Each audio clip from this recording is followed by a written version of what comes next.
In a small, remote village, there lived an old farmer who had a single magnificent horse that was his most prized possession.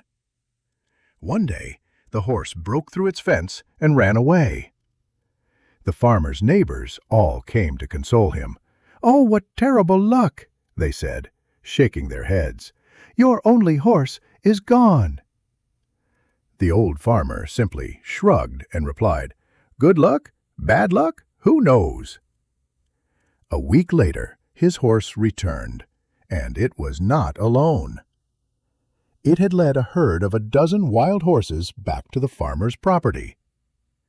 The neighbors, hearing the news, rushed over to celebrate. "What incredible luck!" they exclaimed.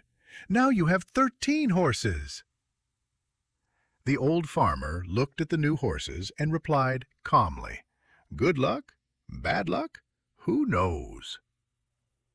The very next day, the farmer's only son was trying to tame one of the wild horses when he was thrown off and his leg was badly broken.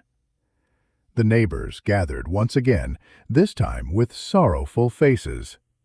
"Such awful luck," they lamented. "Now your son, your only help, is injured."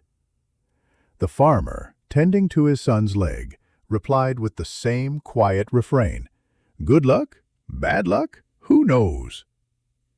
A few weeks later, the emperor's army marched into the village, forcibly conscripting every able-bodied young man for a brutal war from which few were expected to return. The neighbors wept as their sons were taken away. But when the soldiers saw the farmer's son with his broken leg, they passed him by. That evening, the neighbors came to the farmer's house. "You were right all along," they said, their voices full of awe. "Your son was spared. It was the best of luck." The old farmer looked out at the quiet road where the soldiers had marched away and said one last time, "Good luck? Bad luck? Who knows?" We live our lives in a constant rush to label our experiences. But this story teaches us a profound lesson in humility. We see only a tiny fragment of a much larger picture that is constantly unfolding. The event that seems like a disaster today might be the very thing that saves you from a worse fate tomorrow. And the victory you celebrate now might lead to unforeseen challenges down the road.